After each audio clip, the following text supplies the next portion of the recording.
ધોરણ 12 અર્થશાસ્ત્ર પાઠ 3 નાણું અને ફુગાવો સ્વાધ્યાય જોઈશું. ક્વેશ્ચન 1 નીચેના પ્રશ્નના જવાબનો સાચો વિકલ્પ પસંદ કરીને લખો. પહેલું છે વસ્તુઓ અને સેવાઓના બદલામાં જે સર્વશ્રીકૃત છે તે નાણું છે.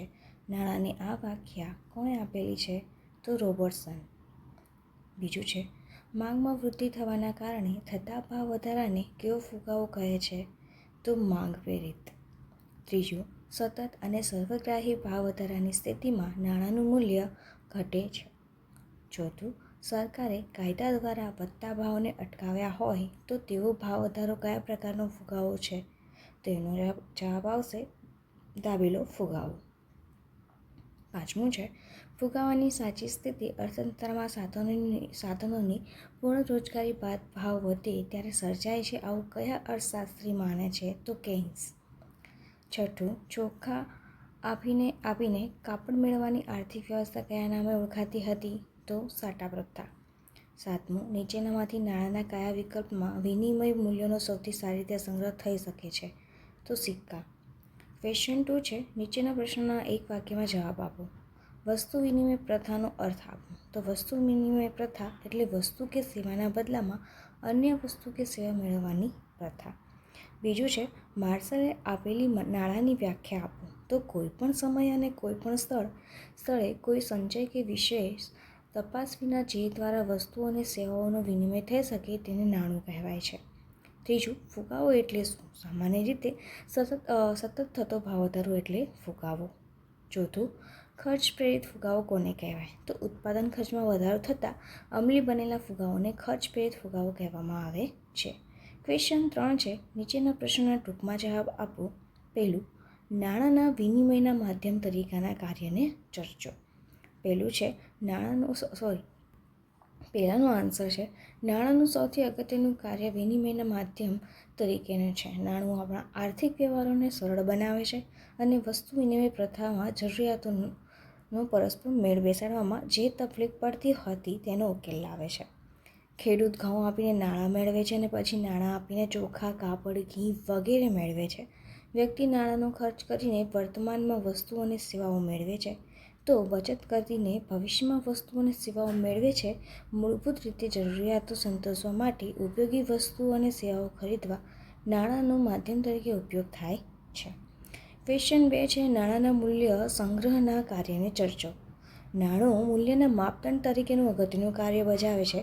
વસ્તુ વિનિમય પ્રથામાં દરેક વસ્તુનું વિનિમય મૂલ્ય યાદ રાખવું પડે છે, જેમ કે 1 મણ ઘઉં બરાબર કેટલા મણ ચોખા અને કેટલા મીટર કાપડ, કેટલા કિલો ઘી, કેટલા જોડ ચંપલ વગેરે વગેરે. નાણું આ કાર્યને સરળ બનાવે છે. નાણાંને કારણે કિંમતોનું તંત્ર કામ કરે છે અને દરેક વસ્તુને સેવાની કિંમત નક્કી થાય છે અને પરિણામે મૂલ્યની ગણતરી સરળ બને છે. નાણું મૂલ્યનો તુલનાત્મક અભ્યાસ સરળ બનાવે છે માટે નિર્ણયોની પ્રક્રિયા ઝડપી બને છે. ત્રીજું છે ફુગાવાના લક્ષણો જણાવો. તો ભાવ સપાટીમાં સતત વધારો થાય છે. અર્થતંત્રના બધા ક્ષેત્રોમાં ભાવ વધે છે. ત્રીજું નાણાંનું મૂલ્ય ઘટતું જાય છે. ચોથું પૂર્ણરોજગારીની સ્થિતિ પછી વધતી ભાવ સપાટીએ ફુગાવો છે. ફુગાવાને સમજવા માટે અન્ય કેટલીક બાબતો પણ ધ્યાને લેવી જોઈએ, જેવી કે પહેલું સરકારે કાયદા દ્વારા સબસિડી દ્વારા ભાવ સપાટી દબાવી રાખી હોય તો ભાવ ન વધતા હોય છતાં ફુગાવો છે, જેને દાબેલો ફુગાવો પણ કહે છે. બીજું જો અર્થતંત્રમાં ટૂંકા સમય માટે અમુક જ સેવા કે વસ્તુ માટે ભાવ વધારો લાગુ પડ્યો હોય તો પણ તે ફુગાવો નથી. ત્રીજું અર્થતંત્રમાં સાધનો બેકાર પડ્યા હોય ત્યારે ઉત્પાદકો વધુ ઉત્પાદન કરવા પ્રેરાય છે. આથી આ સાધનો કામે લાગશે અને ઉત્પાદન વધતા ભાવો ઘટશે. ટૂંકમાં પૂર્ણ રોજગારીની સ્થિતિ પછી અર્થતંત્રના બધા ક્ષેત્રોમાં ભાવ સપાટીની સતત વધ્યા કરે છે તે ફુગાવો છે અને આવો ફુગાવો આર્થિક વિકાસને અવરોધક છે. ક્વેશ્ચન 4 જોઈશું. નીચેના પ્રશ્નોના મુદ્દાસર જવાબ આપો. પહેલું છે નાણાંનો અર્થ આપી તેના કાર્યો ટૂંકમાં સમજાવો. માર્શલના મતે કોઈપણ સમય અને સ્થળે કોઈ સંચય કે વિશેષ તપાસ વિના જેના દ્વારા વસ્તુઓ અને સ્થાયોનો વિનિમય થઈ શકે તેને નાણું કહેવાય છે. રોબના મતે વસ્તુઓ અને સેવાના બદલામાં જે સર્વશ્રીકૃત છે તે નાણું છે. આમ જે નાણાંનું કાર્ય કરે છે તે નાણું છે. નાણાંને સમજવા માટે નાણાંના કાર્યો સમજવા જોઈએ. નાણાંના મુખ્ય કાર્યો નીચે મુજબ છે. નાણાંના કાર્યો જોઈએ તો પેલું વિનિમયના માધ્યમનું કાર્ય. નાણાંનું સૌથી અગત્યનું કાર્ય વિનિમયના માધ્યમ તરીકેનું છે. નાણું આપણા આર્થિક વ્યવહારોને સરળ બનાવે છે અને વસ્તુ વિનિમય પ્રથામાં જરૂરિયાતોના પરસ્પર મેળ બેસાડવામાં જે તકલીફ પડતી હતી તેનો ઉકેલ લાવે છે. ખેડૂત ઘઉં આપીને નાણાં મેળવે છે અને પછી નાણાં આપીને ચોખા, કાપડ, ઘી વગેરે મેળવે છે. વ્યક્તિ નાણાંનો ખર્ચ કરીને વર્તમાનમાં વસ્તુ અને સેવાઓ મેળવે છે તો બચત કરીને ભવિષ્યમાં વસ્તુ અને સેવાઓ મેળવે છે. મૂળભૂત રીતે જરૂરિયાતો સંતોષવા માટે ઉપયોગી વસ્તુ અને સેવાઓ ખરીદવા નાણાંના માધ્યમ તરીકે ઉપયોગ થાય છે. બીજું છે મૂલ્યના સંગ્રાહક તરીકે. તો નાણાંની બીજી અગત્યની કામગીરી મૂલ્યના સંગ્રાહક તરીકેની છે. વ્યક્તિ પોતે ઉત્પન્ન કરેલ વસ્તુ કે સેવા આપીને અન્ય વસ્તુ કે સેવા મેળવતો પણ ભવિષ્યમાં વસ્તુ કે સેવા મેળવવા માટે તેને બચત કેવી રીતે કરવી તે પ્રશ્ન હતો. નાણું દ્વારા તે વિનિમય મૂલ્યોનો સંગ્રહ કરી શકે છે. અનાજ કે પશુના સ્વરૂપમાં મૂલ્યોનો સંગ્રહ લાંબા સમય સુધી શક્ય ન હતો. નાણું આ બાબતમાં વધુ સફળ પુરવાર થયું છે. નાણાં સ્વરૂપમાં મૂલ્યનો સંગ્રહ સરળ છે. અનાજ વેચી નાણું મેળવી નાણાંના સ્વરૂપમાં મૂલ્યનો સંગ્રહ થાય અને પછી જ્યારે જરૂર હોય ત્યારે તેના દ્વારા વસ્તુ કે સેવાની ખરીદી પણ થાય. મૂલ્ય સંગ્રાહક તરીકે નાણું સફળ હોવાથી જ તે વિલંબિત ચૂકવણીનું ધોરણ પણ બની શક્યું છે. ધિરાણની આખી જ વ્યવસ્થા, ઉધાર ખરીદ વેચાણની પદ્ધતિ અને હપ્તા પદ્ધતિના પાયામાં નાણાંનું આ લક્ષણ જ મદદરૂપ થયું છે. ત્રીજું છે મૂલ્યના માપદંડ તરીકેનું કાર્ય. નાણું મૂલ્યના માપદંડ તરીકેનું અગત્યનું કાર્ય બજાવે છે. વસ્તુ વિનિમય પ્રથામાં દરેક વસ્તુનું વિનિમય મૂલ્ય યાદ રાખવું પડતું. 1 મણ ઘઉં બરાબર કેટલા મણ ચોખા, કેટલા મીટર કાપડ, કેટલા કિલો ઘી, કેટલા જોડી ચંપલ વગેરે વગેરે. નાણું આ કાર્યને સરળ બનાવે છે. નાણાંને કારણે કિંમતોનું તંત્ર કામ કરે છે અને દરેક વસ્તુની સેવાની કિંમત નક્કી થાય છે અને પરિણામે મૂલ્યની ગણતરી સરળ બને છે. નાણું મૂલ્યના તુલનાત્મક અભ્યાસ સરળ બનાવે છે માટે નિર્ણયોની પ્રક્રિયા ઝડપી થાય છે. બીજો પ્રશ્ન છે નાણાંના ઉદ્ભવ અને વિકાસ પર ટૂંક નોંધ લખો. વસ્તુ વિનિમય પ્રથા અમલમાં હતી ત્યારે મૂલ્યના સંગ્રહ તથા વિનિમયને સરળ બનાવવા સર્વમાન્ય માધ્યમ તરીકે વસ્તુઓ અને પશુઓનો ઉપયોગ શરૂ થયો હતો. ભારતમાં ગાયને ધનના સ્વરૂપે ઉપયોગમાં કરવાનું શરૂ થયું. ખેતી પ્રધાન અર્થવ્યવસ્થામાં અનાજનું ઉત્પાદન થતું. વર્તમાન વપરાશ માટેનું અનાજ બાદ કરી વધેલા અનાજથી પશુ ખરીદવામાં આવતા અને જરૂર પશુને વેચી અનાજ પાછું મેળવતા. વ્યક્તિ અનાજના બદલામાં પશુ મેળવતો અને પશુ આપી કોઈ પણ જરૂરિયાત મેળવતો. આમ ગાય, ભેંસ, ઘોડા જેવા પશુ વિનિમયનું માધ્યમ બનતા કે મૂલ્યના સંગ્રાહક બનતા. વિનિમયના માધ્યમ તરીકે અને મૂલ્યના સંગ્રાહક તરીકે પશુનો ઉપયોગ પણ મર્યાદાવાળો બન્યો. પશુ પણ બીમાર પડે, મૃત્યુ પામે, લાંબા સમય સુધી તેમના સ્વરૂપમાં પણ મૂલ્ય સંગ્રહી શકાય નહીં અને ભૌતિક રીતે પણ અમુક હદથી વધારે પશુને રાખવા અગવડતા ભર્યું બન્યું. હેરફેરમાં પણ મુશ્કેલી સર્જાઈ એટલે પછી કિંમતી પથ્થરોનો ઉપયોગ થવા લાગ્યો. રાજાશાહી વ્યવસ્થા આવતા સિક્કાઓની શરૂઆત થઈ અને રાજધાની તથા નગરોમાં સિક્કાએ વિનિમયના માધ્યમ તરીકે કામ શરૂ કર્યું પણ તેનો ઉપયોગ ખૂબ જ મર્યાદિત વિસ્તારો અને લોકોમાં થતો.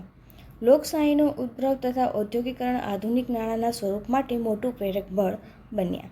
કેન્દ્રીય સત્તાના પીઠબળથી બહાર પાડવામાં આવનાર નાણાંને સર્વમાન્ય સ્વીકૃતિ મળી અને વિનિમયના માધ્યમ તરીકે તેને ઝડપભેર માન્યતા મેળવી. મૂલ્યના સંગ્રહમાં પણ આધુનિક નાણું જ વધારે સફળ રહ્યું. બેન્કિંગ વ્યવસાયના વિકાસને મૂલ્યના સંગ્રહ તથા સ્થાનાંતરણને ઝડપી તથા સરળ બનાવ્યું. માહિતી પરથી આપણે નાના ઉદ્ભવ અને વિકાસની પરંપરા સમજી શકીએ છીએ. ક્વેશ્ચન 3 છે ખૂબ વધુ નાણું ઓછી વસ્તુઓને પકડવા દોડે ત્યારે ફુગાવો સર્જાય છે. વિધાન સમજાવો. તો ફુગાવો એટલે અર્થતંત્રના બધા ક્ષેત્રોમાં ચીજવસ્તુઓ અને સેવાઓની કિંમતમાં સતત વધારો. હવે વસ્તુ કે સેવાની કિંમત નક્કી કરનાર પરિબળો છે માંગ અને પુરવઠો. નાણાંવાદીઓ ફુગાવાને સંપૂર્ણપણે નાણાકીય ઘટના માને છે. તેમના મતે દેશમાં નાણાંનો પુરવઠો વધવાથી લોકોની નાણાકીય આવકો વધે છે અને આવકો વધતા લોકો વસ્તુ અને માંગમાં વધારો કરે છે. જેની સામે પુરવઠો લગભગ સ્થિર હોવાથી વધારો થાય છે. નાણાં આધારિત કોઈપણ અર્થતંત્રમાં વસ્તુ અને સેવાઓના પ્રમાણમાં કરતાં નાણાંનું પ્રમાણ વધી જાય ત્યારે ફુગાવો સર્જાય. માટે જ મેકલ કહે છે કે ખૂબ વધુ નાણું ઓછી વસ્તુઓને પકડવા દોડે ત્યારે ફુગાવો સર્જાય છે. આ સમગ્ર બાબત પરથી કહી શકાય કે ખૂબ જ ઓછું નાણું ઓછી વસ્તુઓ પકડવા દોડે ત્યારે ફુગાવો સર્જાય છે. ક્વેશ્ચન 5, નીચેના પ્રશ્નોના વિસ્તારપૂર્વક જવાબ આપો. પહેલું છે, સાટા પ્રથાનો અર્થ આપી સાટા પ્રથાની મર્યાદા સમજાવો.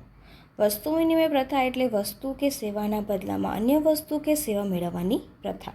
પ્રાચીન સમયમાં માણસે પોતાની પાસે જે હોય તેવી વસ્તુઓ અને સેવાઓ આપીને પોતાને જરૂરી અન્ય વસ્તુઓ અને સેવાઓ મેળવવાનો પ્રયત્ન કર્યો અને આ પ્રથાને વસ્તુ વિનિમય પ્રથા કે સાટા પ્રથા કહેવામાં આવે છે. માનવી અમર્યાદિત જરૂરિયાતો ધરાવે છે, વળી બધી જ જરૂરિયાતો તે જાતે પૂરી કરી શકતો નથી. માટે પરસ્પરના વિનિમય દ્વારા વસ્તુઓ તથા સેવાઓની આપલે દ્વારા તે વધુમાં વધુ જરૂરિયાતો સંતોષવાનો અને મહત્તમ સંતોષ મેળવવાનો પ્રયત્ન કરે છે.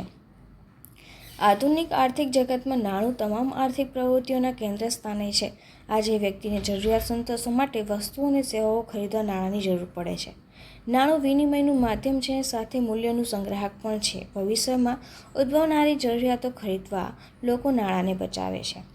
હવે સાટા પ્રથાની જે મર્યાદાઓ છે જોઈએ તો શરૂઆતના વર્ષોમાં ગ્રામ સમાજ વ્યવસ્થા, ખેતીનો પરસ્પરનો વ્યવહાર તથા ખૂબ ઓછી જરૂરિયાતવાળું સાદું જીવન હતું. એટલે વસ્તુ વિનિમય પ્રથા દ્વારા માનવી પોતાની જરૂરિયાતો સંતોષતો રહ્યો. જેમ કે ખેડૂત ઘઉં ઉગાડી સ્વ વપરાશ માટે ઘઉં રાખતો તથા વધારાના ઘઉં આપી ચોખા, કાપડ, ચંપલ મેળવતો. ચંપલ બનાવનાર આ જ રીતે ચંપલ આપી અનાજ, કાપડ, ઘી વગેરે મેળવતો.